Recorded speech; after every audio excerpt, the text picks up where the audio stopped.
We're joined by former BYU Cougars Vic Soto and Fui Vakapuna. Thanks for joining us, guys. Yeah. You didn't have anything like this when you were playing. No. How cool is it to come to a BYU football media day?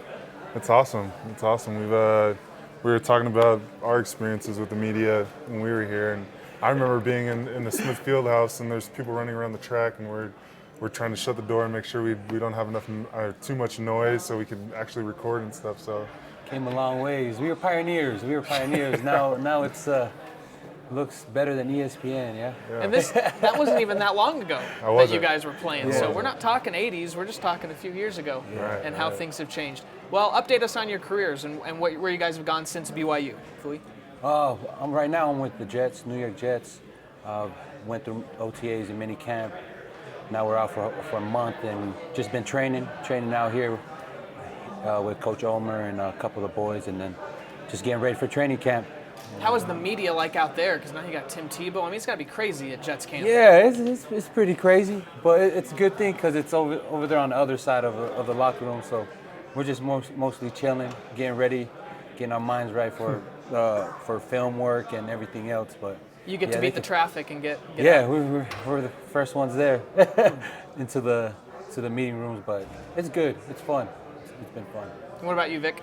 with Green Bay Packers, my second year, and I went through OTAs and mini camps and just getting ready and getting healthy and training out in California and having fun. How's it been to live the dream playing in the NFL?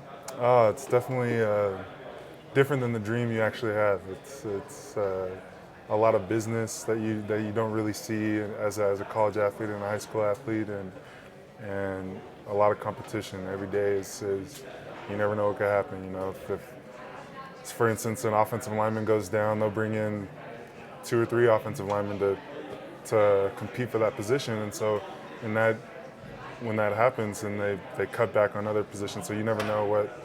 I mean, if an O lineman goes down, a tight end could get cut, or a defensive back could get cut. So it's kind of being on a bubble, guy, is being on your toes and being ready to make adjustments when you need to. Phil, you've kind of experienced that firsthand because you've been on the tour to NFL. Yeah, I've been in limbo. Yeah, this past year I was with the Bengals, Cincinnati Bengals, for 2 years, and then was released. Then hopped on the Indianapolis Colts, was in limbo again. And then got picked up by the Jets.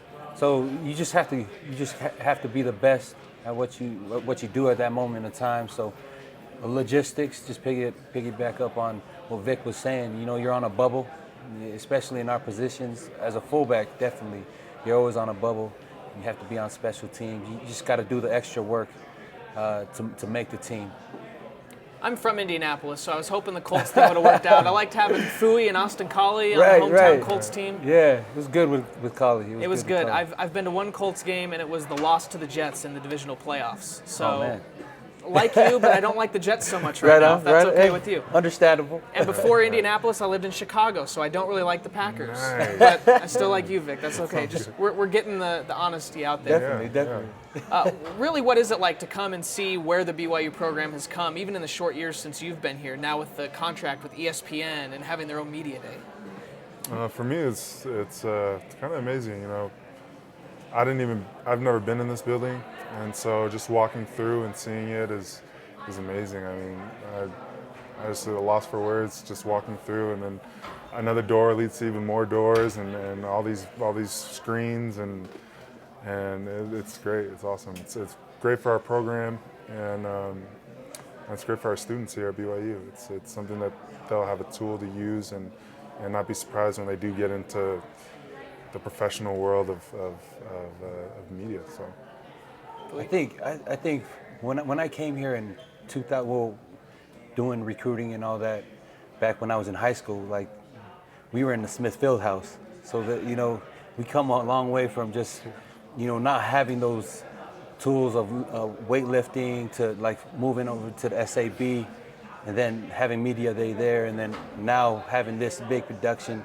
It's been awesome. It's good exposure. Definitely, it helps recruiting definitely a whole lot to bring in those 5-star recruits.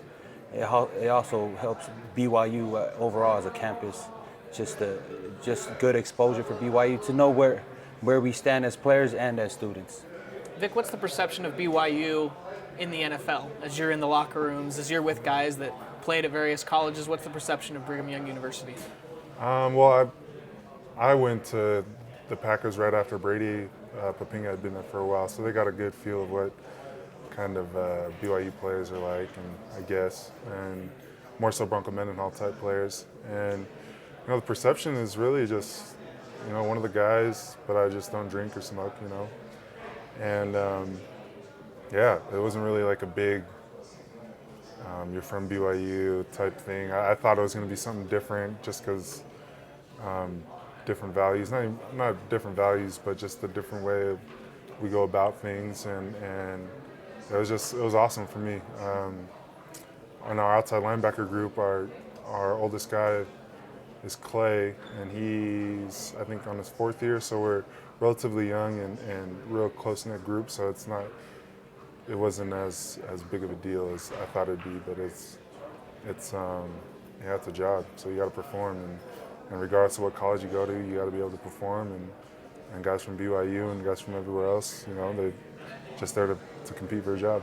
Fui, they like BYU until BYU beats their team on Saturday, right? Yeah. You have Shannon Boha out there from University of Utah, so I come right into it to the Jets, and they're like, yeah, he's giving me all that. So I'm just like, yeah, third week, we'll just get ready for that game. So I think with players, the first thing they think of, oh, you're Mormon and all that. So I think it's good exposure for the church.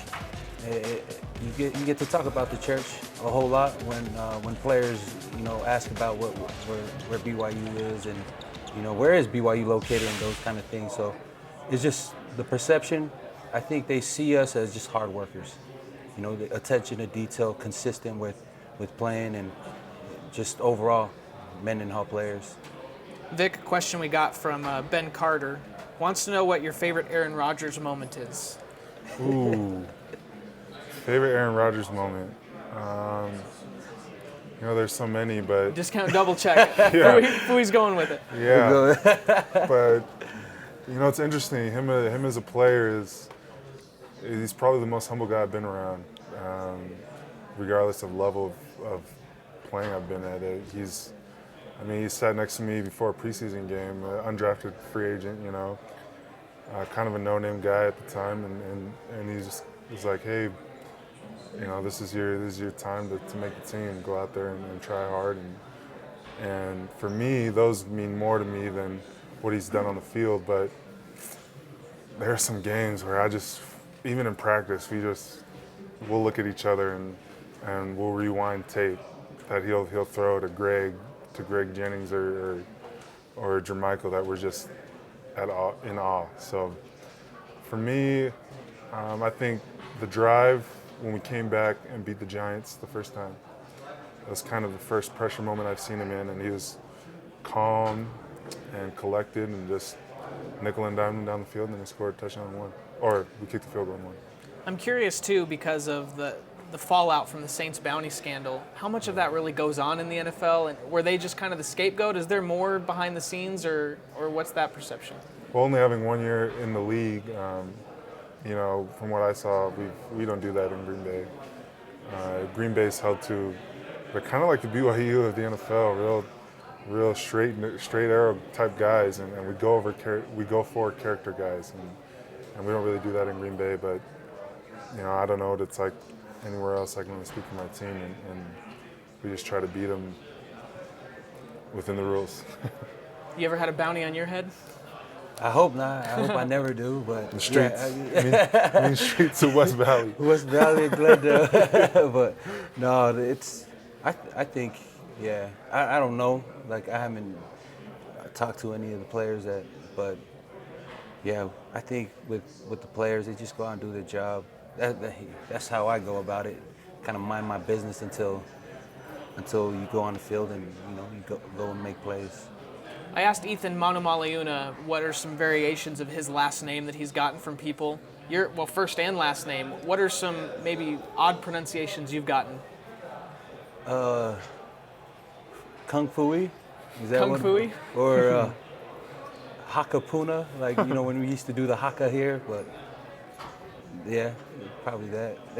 Yeah, what's up with that? We need to bring the haka back. Wouldn't you agree? Right. Do we need to bring the haka That'd be back? cool. That'd be All right, we cool. went 11-2 last time we did it, so Yeah. just throwing that out there. It's just amazing because at BYU you have so many Polynesian players that people are kind of used to having to learn how to pronounce names. But I've seen NFL broadcasts where there was a Fahutahi that had a carry, and I thought Fahutahi, oh Fahutahi. Yeah. I mean, Right, just right. people aren't used to that kind of Polynesian influence elsewhere in American football. What's it like to have that kind of tight-knit Polynesian culture at BYU? Oh, it's awesome. I You know, think- I think it's unique for players, especially the players that come from the islands, to have someone that can kind of integrate them into not only being a part of a football team, but being a part of an American society, you know. And being out here with Fui, we all kind of lived in a house, one house for a period of time before everyone got married. But it's stuff that'll last with you beyond playing, and kind of like the Band of Brothers, but more so in a tight-knit community, the Polynesian community. Yeah. Naturally, we just come together. Yeah. It doesn't matter where you came from, like what, the Tongans, Samoan, Hawaiian, and Polynesians especially, when you come into playing in athletic sports, they just come together. I don't know, it's just something natural we do. We like the family, tight-knit kind of feel. We know and we kind of understand the traditions that we have, especially with our culture. And it's all about respect. It's all about honoring your parents. Those kind of things definitely it's a big part of. I think that's how we come together.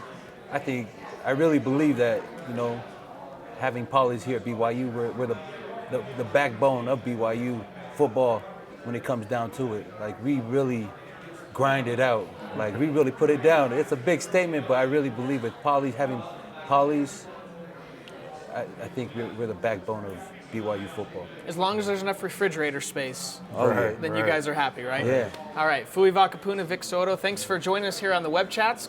Best of luck in your NFL careers this year. We'll watch you as long as you don't beat the Colts and the Bears, all right? And I'll be happy. All right, thanks to Fui and Vic for joining us.